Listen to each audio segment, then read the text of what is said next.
What's up YouTube, Saf here on Super Saf TV, and in this video we're going to be comparing the key differences between the Sony Xperia Z5 and the Samsung Galaxy S6.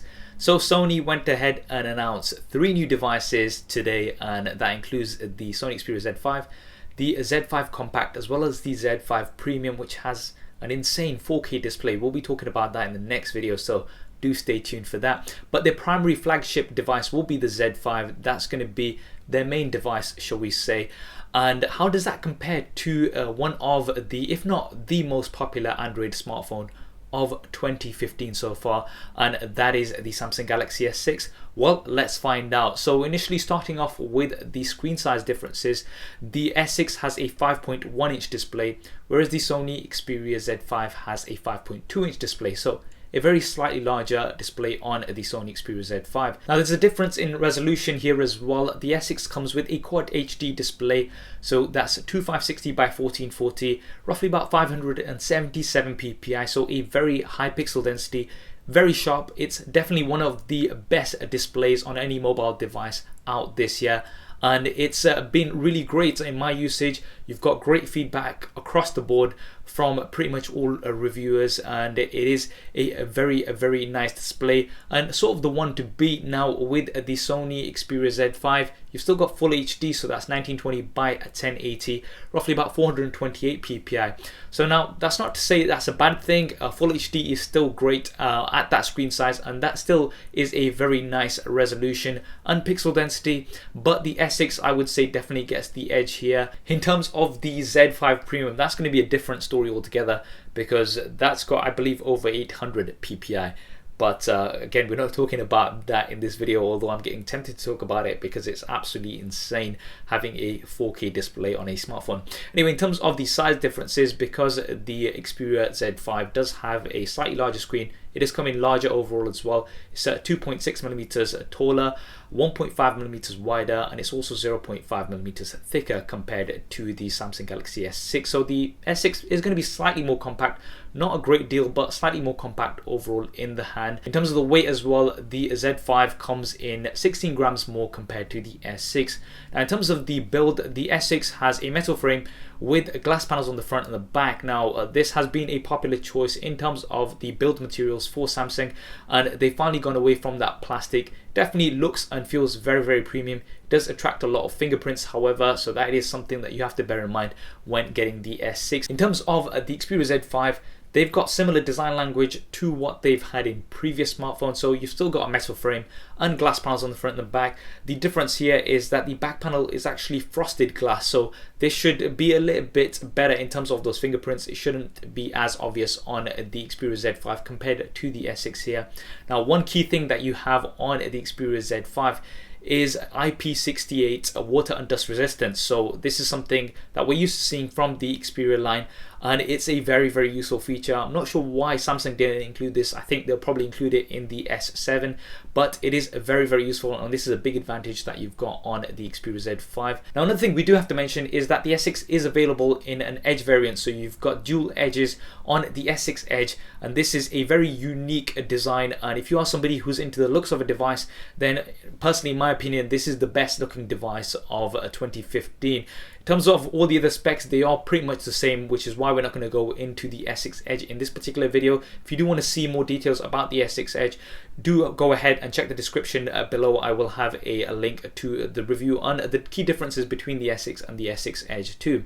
Now moving to under the hood, what's powering these devices, you've got Samsung's Exynos processor on the Samsung Galaxy S6. Now this is 64-bit octa-core, and it's performed very well in my experience, super fast and snappy.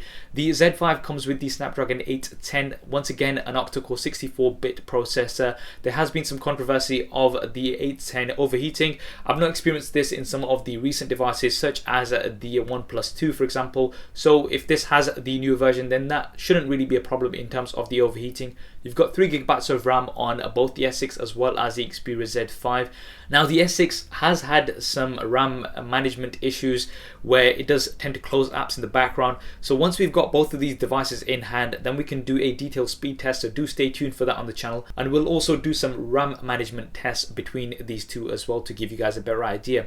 In terms of the storage options, the S6 comes with 32, 64 or 128 gigabyte versions, obviously at the different prices, but you've not got any expandable storage this time around. So this is something that was majorly disappointed for a lot of Samsung fans who actually used to take pride in the fact that their devices had expandable storage. This has been taken out of the S6 and also most Samsung devices going forward as well.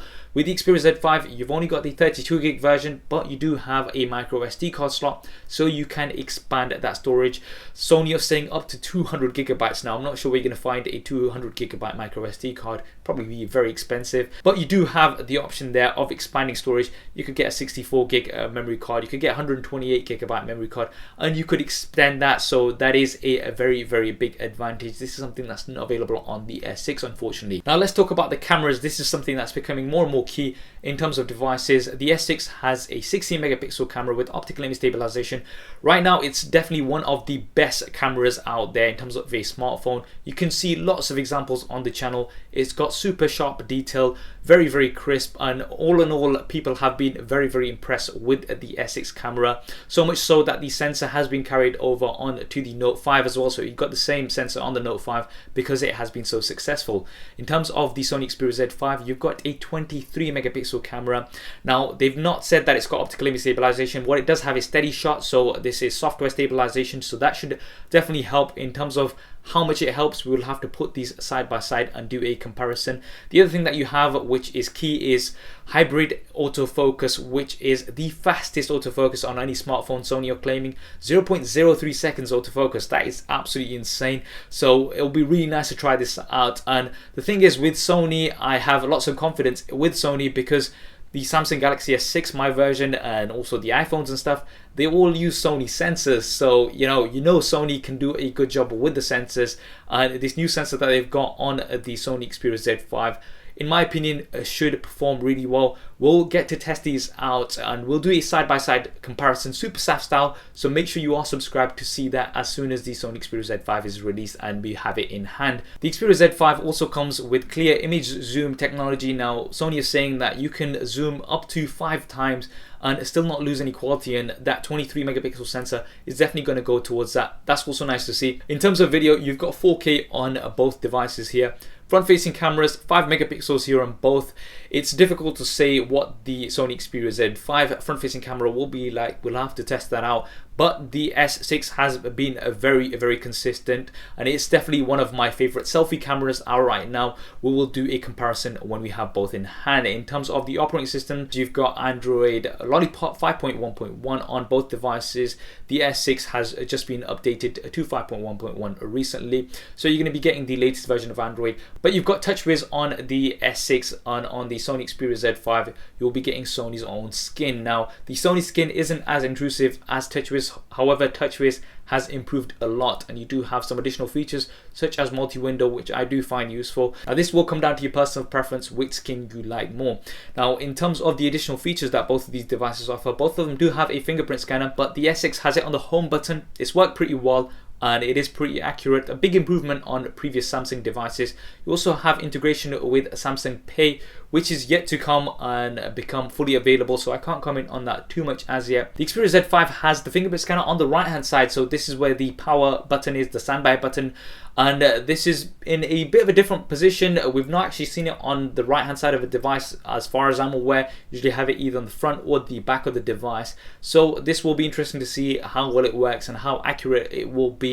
We are going to have to wait and see. You've got a heart rate sensor on the S6. This is not something that you've got on the Xperia Z5. I personally don't really use the heart rate sensor on the S6 anyway, so not going to talk too much about that. The Sony Xperia Z5 also comes with stereo speakers, so these are front facing, definitely better than the single bottom facing speaker of the Samsung Galaxy S6.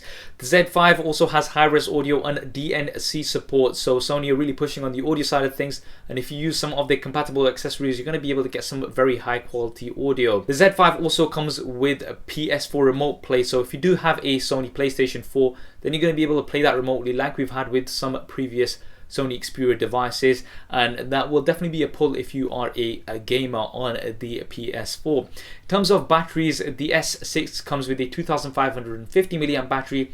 This is not removable. Generally speaking, it hasn't been too great, and especially recently the battery life has dropped after a few updates, although it was not too bad initially when I did get it. So the battery life isn't something to shout about on the S6. With the Z5, you've got a 2900 mAh battery, so it is a bit larger. Not sure how well this will be compared to the S6. I mean, you do have a full HD display compared to the Quad HD display of the S6, so that will definitely go towards it. So we will have to see how well the Z5 performs in comparison to the S6 in terms of the battery life. Both of these do have fast charging as well, so you are going to be able to get a quick top up when needed. The S6 comes with wireless charging, however this is not something that's available on the Z5. So if you are somebody into wireless charging, just want to drop your phone there to get some charging, then this is going to be advantage here for the S6, and you will be needing lots of top-ups. Trust me, this is an S6 user that you're hearing this from. In terms of pricing and availability, the S6 is currently available. You can pick it up off contract for roughly about £450 or around about $600. So it has been out for a few months, so that is expected. The price has slightly dropped. With the Sony Xperia Z5, they've not actually said when the device is going to be releasing, although you can see the date of the 3rd of October on all of their promo material in terms of the device itself. So I'd expect it to be around about there. So early October is when I would expect that you can get your hands on the Sony Xperia Z5. Pricing has not yet been confirmed. I'd expect standard flagship prices, so roughly about £550 or around about $700. This is off contract prices. Once again, this is just an estimate, so this might be slightly different to when the device is actually available and it is released, so do bear that in mind. So there we have it, the Sony Xperia Z5 versus the Samsung Galaxy S6. Now both of these are offering some great features and both have their advantages and disadvantages. Which do you think is better? Do drop me a comment below and let me know your thoughts. I hope you enjoyed this video and found it useful. If you did, then please do hit that thumbs up button for me. It really does help me out. As soon as the Z5 is in hand on the channel, we'll have lots of coverage. We'll have a review, we'll have some camera comparisons. I know a lot of you like to see camera comparisons, especially with the S6 Super SAF style. So if you want to see those videos first, then make sure you have subscribed to the channel. Do hit that button, and if you want to see my previous related video, that will be linked here somewhere. You can also stay in touch with me over social media. Thanks for watching. This is Saf on Super Saf TV, and I'll see you next time.